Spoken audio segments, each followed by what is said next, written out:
First things first, Shaun, how are you? I'm very good, thanks. Beautiful summer day in LA. That's good to hear.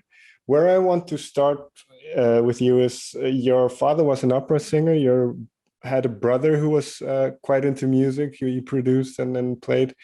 What kind of music was played around your house growing up? I would say a combination of classical and rock. Okay. My father obviously was super into classical music and kind of thought that was the only true form of music. And it's great, like growing up with that around you, because it is, as you get older, you appreciate just how beautiful that is. Sure. And how music kind of all stems from that. And then, yeah, my brothers were just into kind of the 80s rock stuff. Okay. So, yeah, it's a combination of that. And then also in South Africa, we had guys like Johnny Clegg, which, they were incredible artists who kind of combined the African and sort of Western sounds. And that was a massive influence on me as well. Right. Did your father ever try to get you into classical music? No, he was very good about that. Okay. He didn't I was actually never forced to go to music lessons or anything like that. He did help me when I started singing and writing songs and singing them badly. He kind of gave me singing foundations, but never tried to take that to classical, the singing foundation, then you can go classical from there. And he never pushed that. So right. Actually really great. Oh, that's good. So once you kind of start to shape your own musical identity, did you immediately start writing? Or was that? Oh, yeah, I think I initially started out playing drums. So that was the first thing. When I was about 6 years or even 5 years old, my brothers realized that I used to bang on things, but I used to bang on them in time. And so I got little bongo drums, and that was my first thing. And I remember, I think I was playing those at the church where we stayed at I don't know, I was 5 years old. And I could keep time from very young. So drums became my first instrument. As I got older, I learned the drum kit, and that's sort of the main thing I was interested in. And then when my my one brother said it's good for me to learn another instrument as well, so he was like, let's do guitar. And as soon as I started learning guitar, instinctively I started wanting to write songs on it. It's kind of the natural progression, I think. Right. Those initial kind of songs or song ideas, do you still remember them? I do remember one of them, one of my very first songs that I tried to write. Oh man, it was so bad. It's so funny that you mentioned this, because actually I was thinking about it and sang it for my wife the other day. It was he gets some money in an old torn hat, spends it on drink, and that's just that. I don't know what I see a lot like a wanderer, like a drifter. I don't know. I don't know why I was thinking about that. I was very young, but that was I think one of the first songs I ever wrote. If you think about those initial ideas, because obviously you've grown quite a bit as a songwriter, as a musician over the years, but can you hear in those initial thoughts what you were trying to do in a way?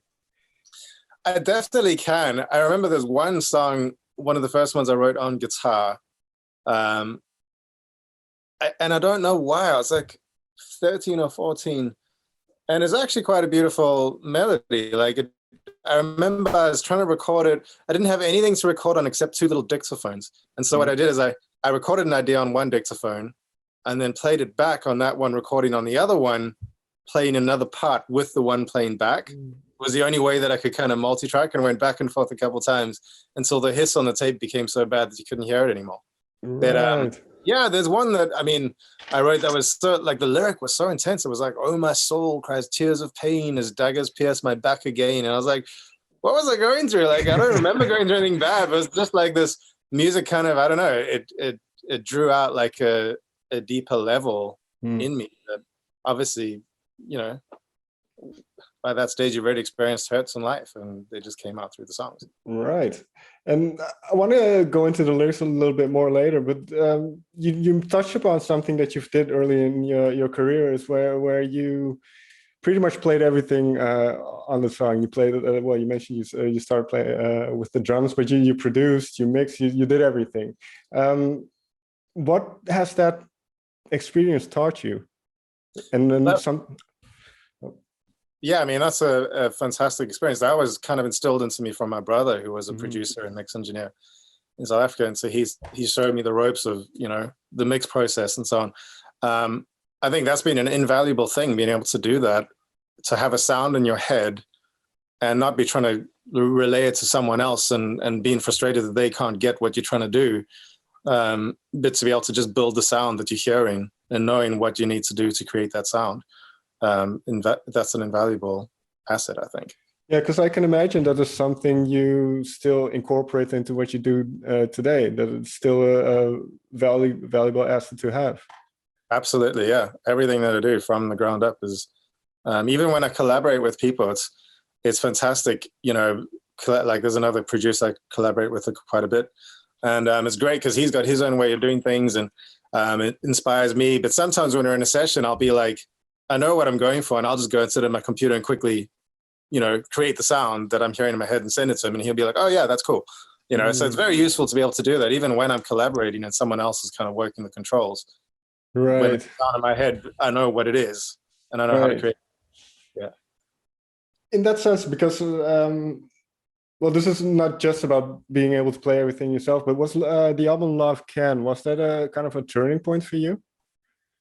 I think it was. In South Africa, which is where I grew up, it's that's where I had my first big hits on radio. I had the album prior to that was when I first started venturing into trying to make a song for radio, and I did get one that got onto radio and did really well. But I then went from there and made Love Can, that album, which is where I really, you know, had my big hits from. So that was obviously a big turning point because it changed everything. It changed, you know, I could get into the big festivals, opening for acts, you know, everybody was aware of you, your songs were on the radio. It's, that kind of opened the doors for my career here as well in LA. I won the South African Music Award there for Album of the Year, which opened doors here. So yeah, that was a massive turning point for me. If you think back about that record, well, first, even before that moment, did you have certain ambitions within music, or did you have certain goals you set for yourself? And then Love Can probably kind of got you closer to those goals? Yeah, I think by that point, I started out sort of, you know, just as a musician, making music that's, you're making your music, you're just experimenting with it, putting it out there. Love Can was a point where I realized, like, I need to make something that is me, but is also can cross the bridge to being commercially viable.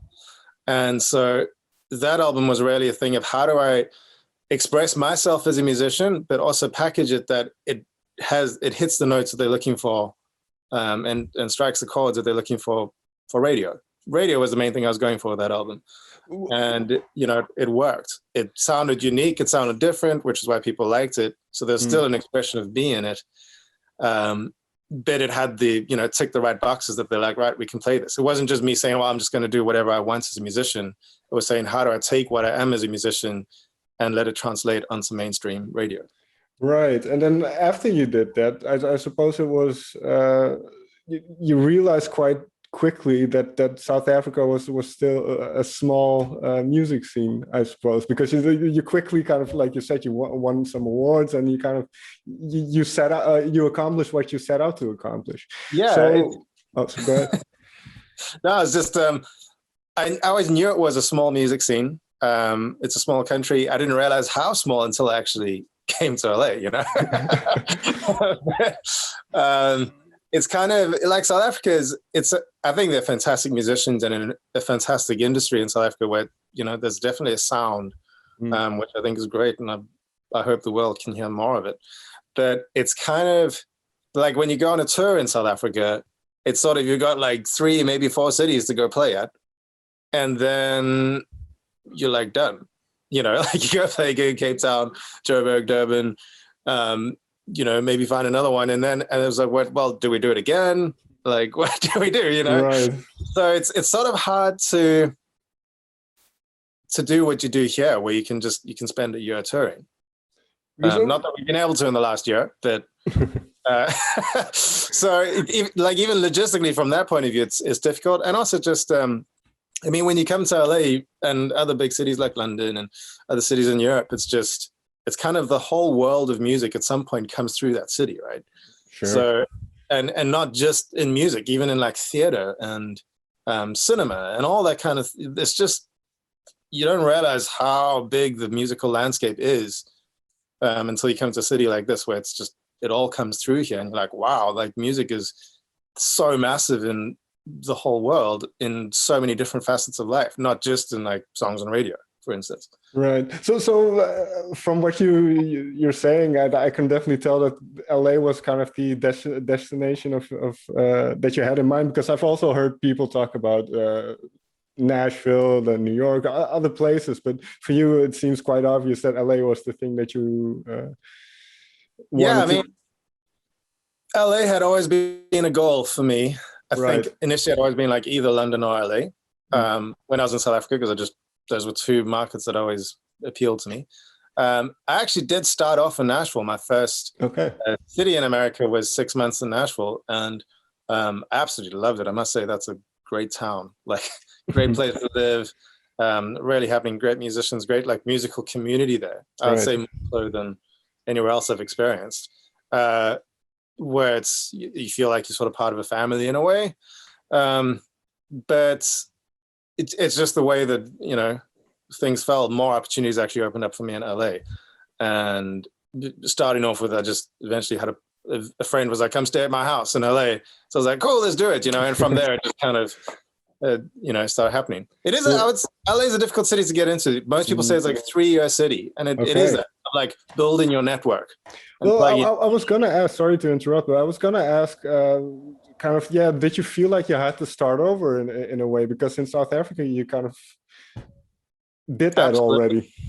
I basically started from ground zero. In fact, in LA, it feels like you start like below ground zero. It's like you spend 3 years actually trying to climb up to ground level to then start building up, you know? Not for everyone, but that was my experience. Even with context hits, you got to work hard just to find the bottom rung of the ladder. But definitely, I kind of left everything in South Africa, and it was sort of that, like just a strategy outside of being me as a musician playing gigs. It's more like longevity of my career. Sure. What's the best move I can make here? And I felt like coming here, there's so many more avenues. It's more than just being a musician that could open itself up for me here. So I just took the plunge, jumped in with both feet, and basically, started from nothing again. Was there a moment where everything started to click, or maybe a song that you've released where things started to click for you in LA? I think when I did the song with Bruno Martini, that was quite significant. That was a song, I met him in LA.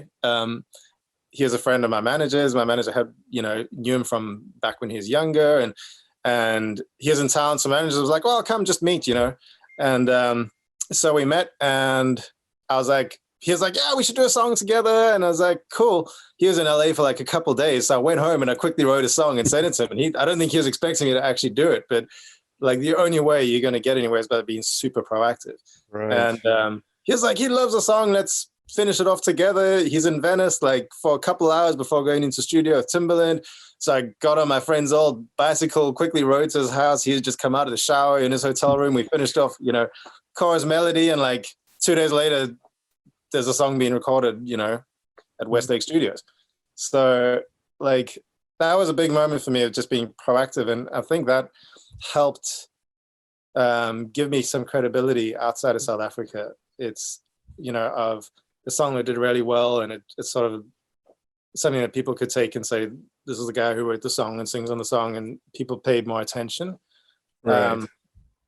So I think that was a turning point. And then I think what also helped me is I started plugging a lot into sync, like writing for syncs.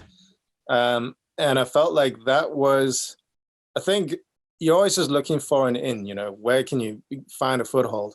And that was where I found a foothold. It was actually a sync company reached out to me and said they feel like I might be able to do some stuff. And that opened my eyes to it. And I started plugging into writing things for pitches and started getting traction there. Right. And I feel like that's helped me a lot as well, just as a producer as well, getting credibility with, notable things in the sync world as well. Right. But obviously songwriting is kind of or maybe I should ask, is songwriting still the kind of primary focus? I think, but I think production is as much a part of my songwriting as the song. Right. Like for me, they're inseparable. They go together. So it's not like I write a song on a guitar and then take it to studio somewhere. I'm writing the song while I'm building the production. So the production is as much part of the songwriting as the songwriter. Because what I want to get into is, and this might be difficult to say about yourself even, but how do you see yourself, your progression over the last couple of years in terms of what you do and kind of your craft as a songwriter or arranger and producer? I think that actually ties into a lot of what I just said, whereas I used to more be a guy who sat and wrote a song on the guitar to completion and then brought it to studio and fleshed it out. And I would say my progression has been where I now almost start with the production and write the song to that. And a lot of that is to do with the speed with which you develop an idea, where I've learned to work a lot faster and a lot more efficiently, I think, by doing that. It's, for me, like I count the speed at which I do something as part of how successfully I did it. Because if you can't do it fast enough, it's not sustainable. You kind of got to be able to keep up with everyone else is turning things out so quick. Right. So like, when it comes to writing an idea or something like that, if I can't do it quickly enough, I get frustrated with myself because I feel like, if I'm spending too much time on this idea and the idea was a bust from the start, wasn't any good, it means I haven't spent time on ideas that could have been. You never know which one's going to hit. Right. So the quicker you can turn them out, the quicker you see which ones resonate. And so, yeah, I think like a big progression has been able to sort of do it quicker, step back, look at it more objectively, and hit the right recipes quicker. Was that, because I can imagine, was that difficult to get used to be objective about your own things and to, because that famous phrase, kill your darlings. I mean, you have to be really good at it in a way, if you want to get through it speedily. Yeah. It's, there's a weird thing where when you create it, you have to be sort of engaged with it. And the moment you put it out there, you have to be completely disconnected from it. And it's sort of this this weird like dual personality thing. Like I think it's harder for the songs that really mean something to you. There's some songs that you write almost objectively from the start, where it's almost like you're writing it as a third person to yourself. You're writing it either for a specific sound or like a specific pitch idea or whatever. And those ones it's almost like it's not you writing it. Like it's not personal. You know what I mean? Like you're creating something that fits the package. And those ones are way easier to be objective about because they don't mean anything. But say the song that you have written, I still get them sometimes at the piano or whatever, where it's an emotional outpouring that happens. And those are always the best songs, I think. But those are the ones that are hardest for me to produce because I don't want to mess it up. Like it's special to me. Right. And they're the ones that are hardest to be objective about and to let go and let someone else have their opinion about it, because it's like, those are your darlings, those are the ones you don't tread on something that's special to me. Right. So, yeah. With all of that in mind then, Say You Will Remember Me. What was kind of the origins of that song? So this song was an interesting journey. It was initially a music idea that was sent to me from a DJ in Mexico, I think. Sergio, who goes by Sergini now. And so he sent me this idea on Instagram, and he had this like hook, this da da kind of thing going, and I just really liked there's like an uplifting feeling to it. He had this chord progression and that hook melody thing. And so I initially wrote a song to it, which was, the idea was for me to just be singing on like a DJ track, and maybe we're going to see if we could pitch it to someone or whatever. It was like a collaboration without nothing really personal. We didn't know each other. We hadn't sat in the room together. It was just, I liked the music. I wrote a song. He liked the song.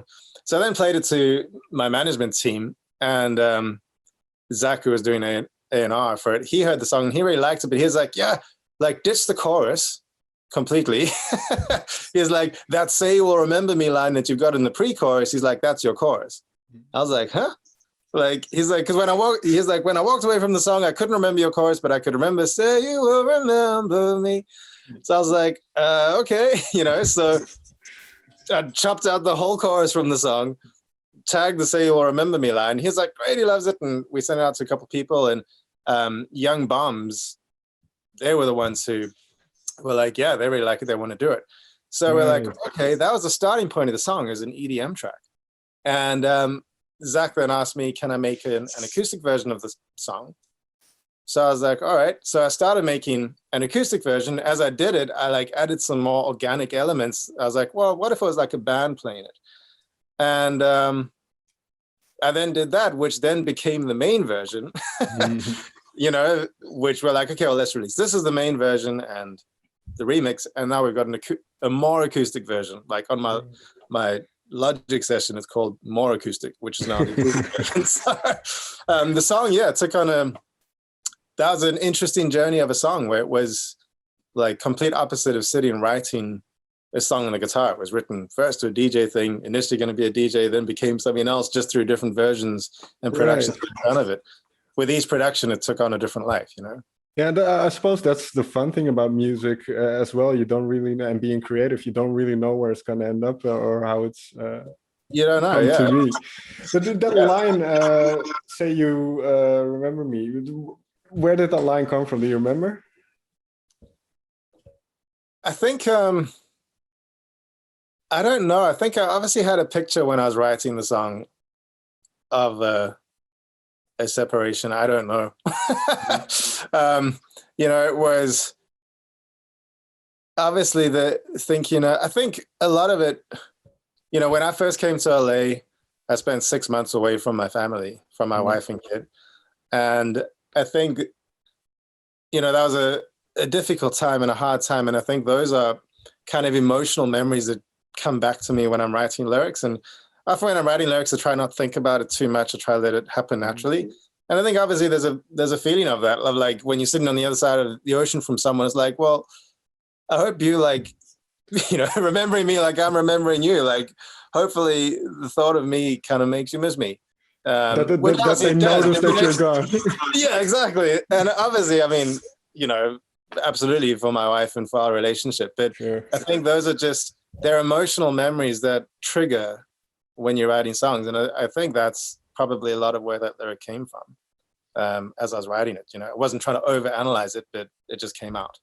Right. And is that kind of how lyric writing happens for you? That it's kind of a stream of consciousness almost, and then later, maybe with some months of separation, you can look at it and think, oh, I was feeling that.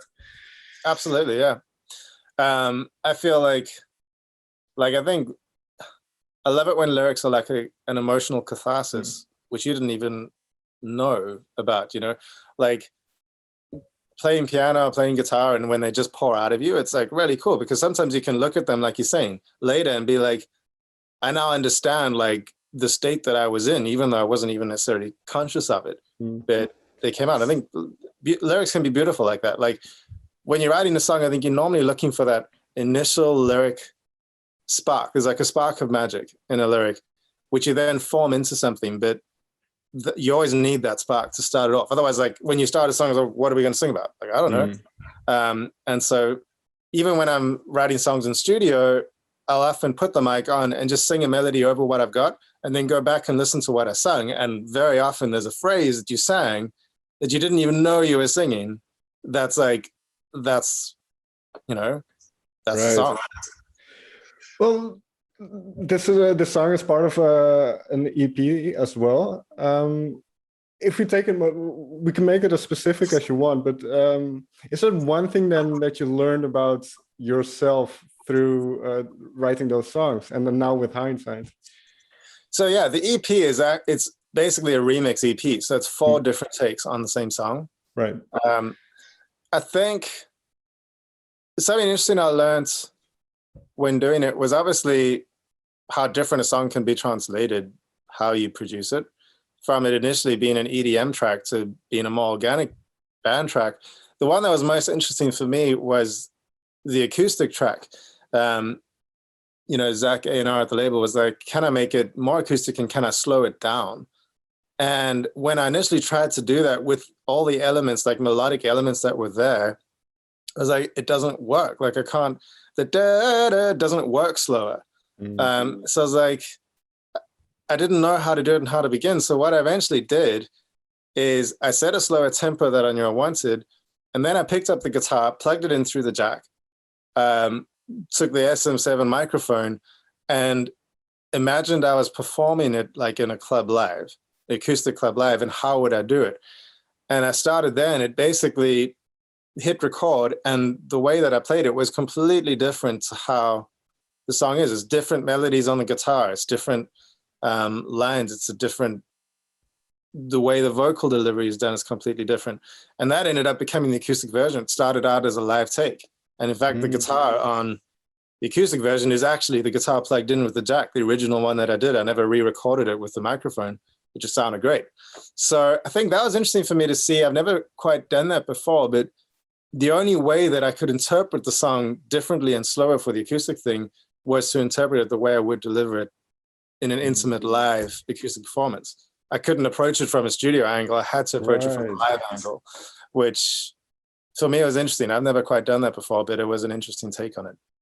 And that's the tricky thing about songwriting in general and producing, I would say, because in essence, the possibilities are limitless. You can make 1,000 versions of a song. Absolutely. So, this is probably personal for everyone, but how do you know, or when do you know that you're on the right track? I think you have to not think about it too much. In a way, you just got to start.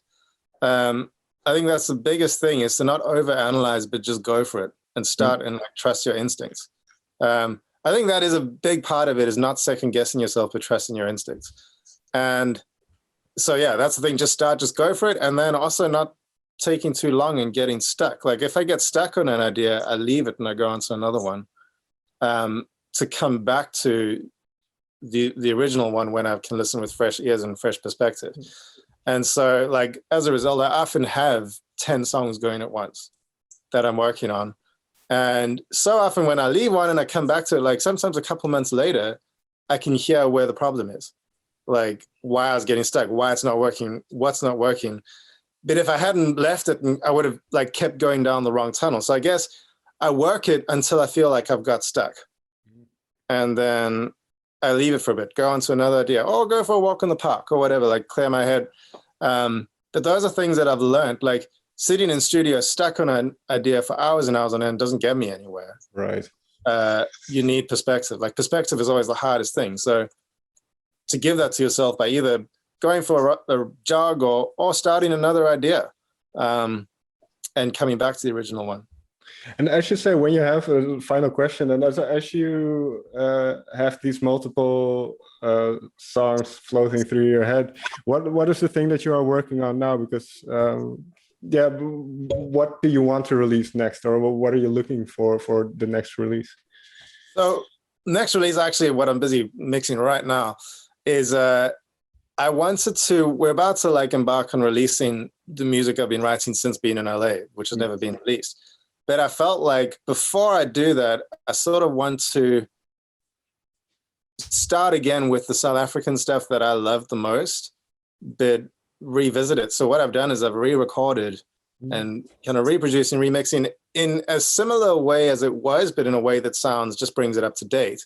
Just as like a launch pad for myself again in LA. Since being here, I've embarked on so many different sounds and, projects that I sort of, for myself, I felt like I needed to ground myself again of what was my starting point, and let's launch from that again. So before I release my new stuff in LA, we're going to release a re-recorded version of like my top favorite songs from South Africa, which is fun. For me, it's a fun project, going back and revisiting that stuff, hearing, that was so cool. Like, how did I come up with that idea? Or being like, wow, I can do that way better now. But they were still good songs. So yeah, that's what I'm busy doing right now. Just finishing up, in the next week. And that will be coming out, I think, in, I can't remember, July or something. Okay. So that'll be fun. And then, after that, there's a whole there'll be a new album coming out later in the year, which those are the songs that I'm dying to release. I just wanted to give myself a foundation again to go from. Yeah, and as you said, it's probably a good idea to have something in between as a bridge from the old you to the new you in a way. Exactly. Yeah. Yeah, sounds good. So yeah, I can't wait to hear what you've come up with. Shaun, thank you so much for taking the time to talk with me. And I hope everything works out. Yeah, thanks so much for taking time to talk to me.